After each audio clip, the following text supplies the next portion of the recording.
Wake up, wanderers! It's our day 3 in Siargao, and today is the one we've been waiting for. Today we are hitting the water for the ultimate island hopping tour. We've got 4 stops today. We are visiting 4 wonderful islands, so let's go!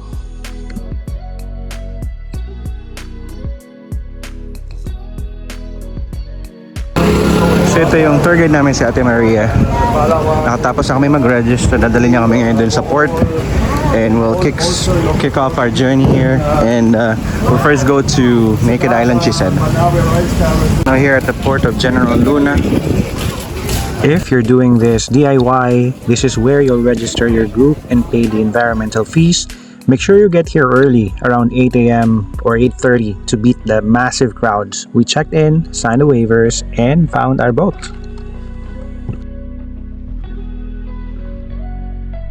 Tour guide for today from Resort Tour and Services. You can call me Ate Maria, and then our drone master, Mr. Kuya J. Kuya J. Okay, so we have our itinerary for today is 4 islands. So we have first we proceed to Naked Island, and after that we proceed to Corregidor, and then we going back to the Daku Island, and the last one is Guyam Island.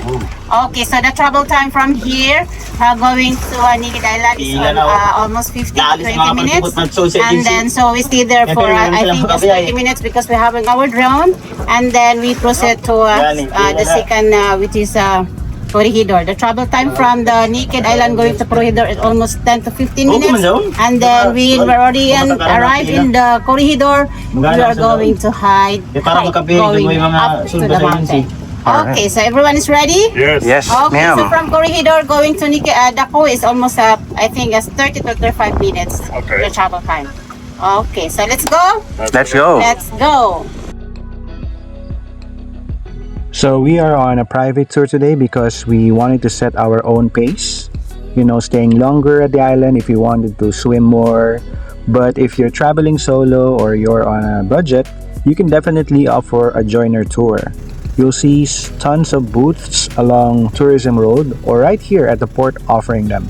It usually costs around 1,500 to 1,800 per person, and that already includes your boat, lunch, and all the entrance fees. Alright, we arrived in Naked Island. So walang ano dito, walang mga puno, there's no shade, just pure like sandbar like island in the middle of the ocean.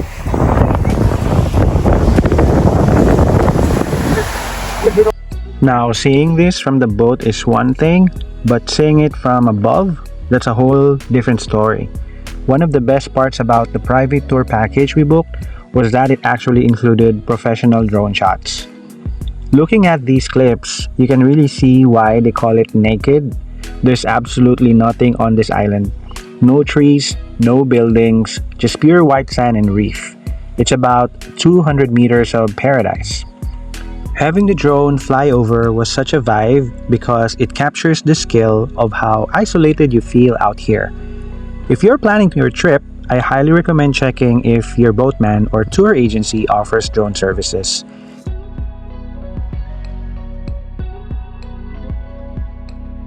We spent about 30 minutes here just running around and getting these cinematic clips before the sun started getting a bit too honest with us. Although it was a bit cloudy, but you can still feel the sun. So don't forget to apply your sunscreen before boarding the boat, and bring your refillable water bottle because you're gonna get thirsty.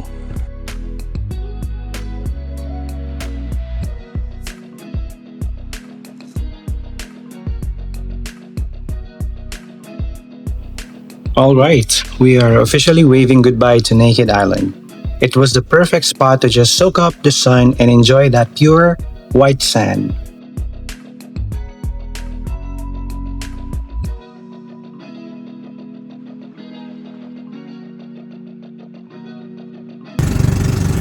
We're heading over to Corregidor Island next. If Naked Island is all about the ocean, Corregidor is all about the landscape. Welcome to Corregidor Island.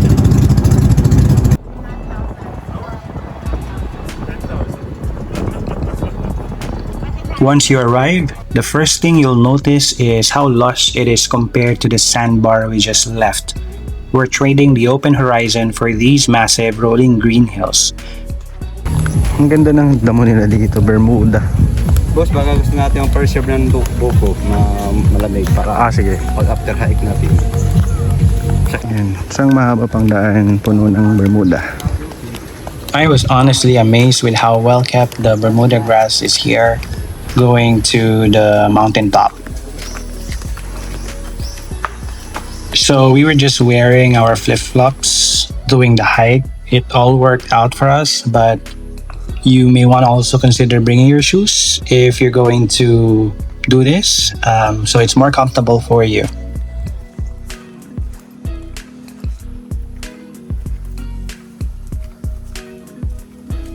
Yes, more stairs. Hike pala talaga dito sa Corregidor Island. So be ready to be physically fit to go up here. Alright. Ito, nakita natin yung dagat already. Kasi may mga dadamuhan dito.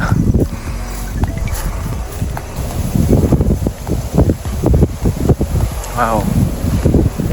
What a view.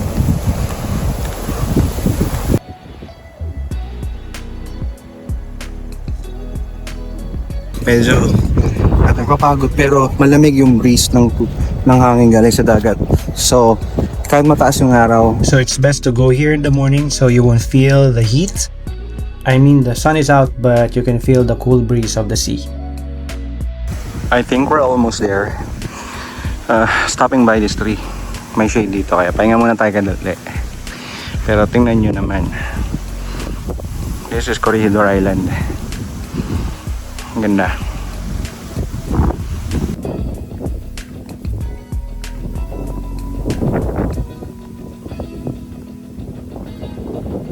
Okay, looks like we are here. Once we arrived, we started planning on how or where we're gonna be doing the drone shots. So here we are. A big shout out to our drone master Jay for these wonderful shots.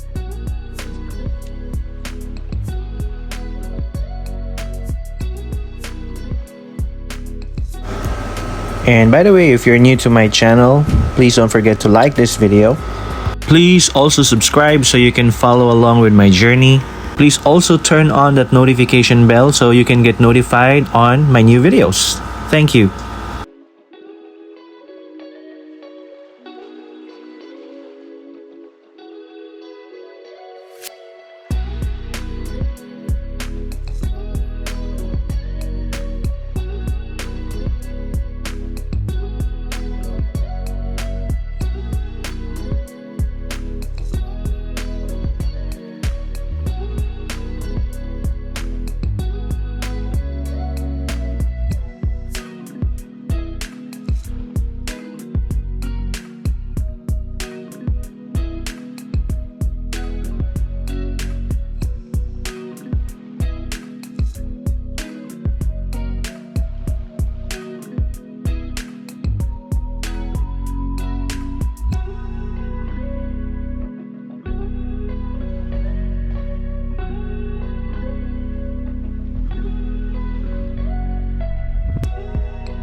After the nice drone shots, we took a photo dito sa famous bent coconut tree. So eto, posing muna tayo.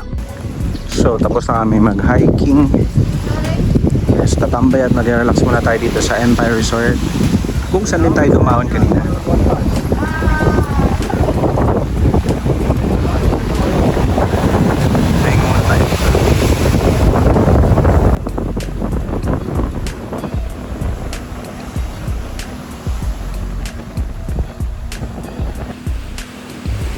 We stayed further, I think, for a good 40 to 50 minutes before we decided to leave and head on to the next island. So, tambay lang sa beach, and also we did some swimming and it was so fun.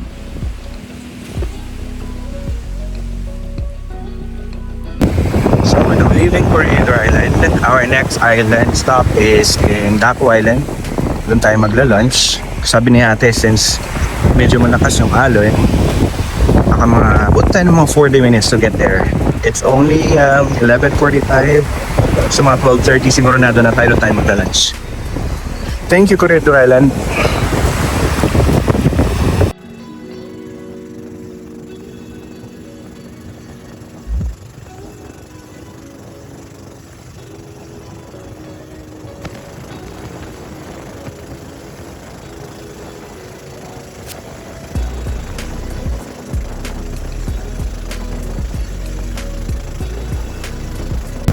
We've arrived in Daku Island.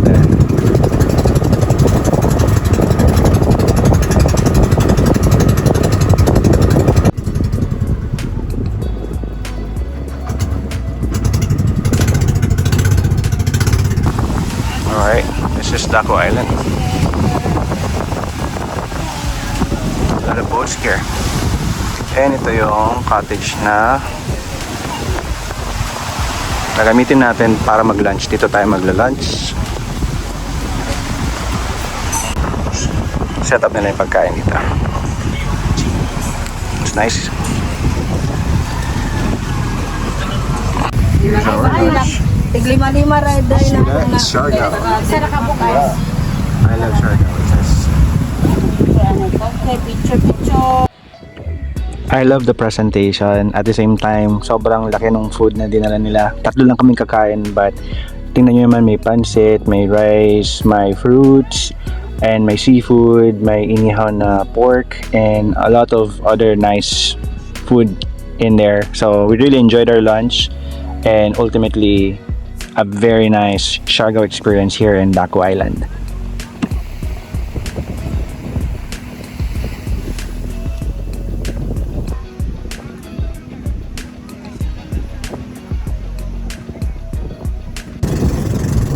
So after finishing our scrumptious lunch, we decided to go to our final island, which is Guyam Island.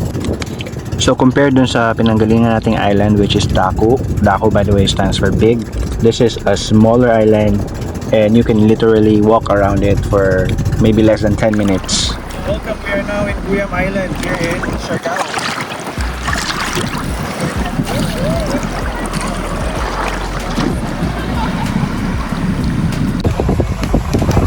This is Guyam Island, our last island for today. White sand din siya, and then may mga rocky areas.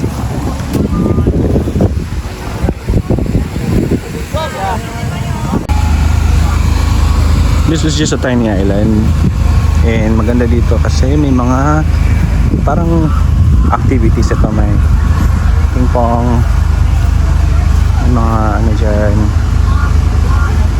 then may snack bar doon with some chairs and tables. Tapos may malaking swing dito, and here's the beach area.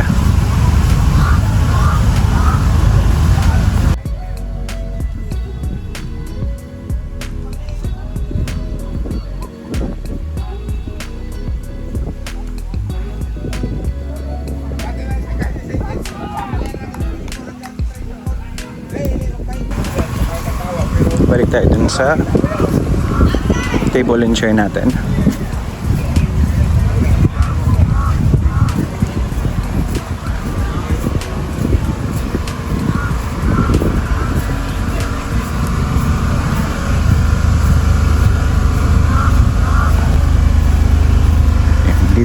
Dito yung snack bar, and then may mga upuan tsaka lamesa dito.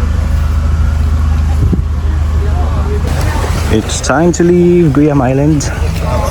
Had a nice day here, swimming and exploring this wonderful island. And this is our boat. Thank you to our tour guide Maria and our drone master Jay. So babalik na kami sa General Luna. If you'd like to book with them, they're under Marisol Tours. Thank you. So that's it for our island hopping tour. So if you want to do this or considering doing this, you'll need a full day to visit these 4 Very nice islands. So Naked Island, Corregidor. We also went to Daku and Guyam. So yeah, such a nice trip and we really enjoyed it. So thank you so much for watching, and I hope you enjoyed this video, and please consider subscribing so you can see more videos in our future travels. So thank you and stay safe always.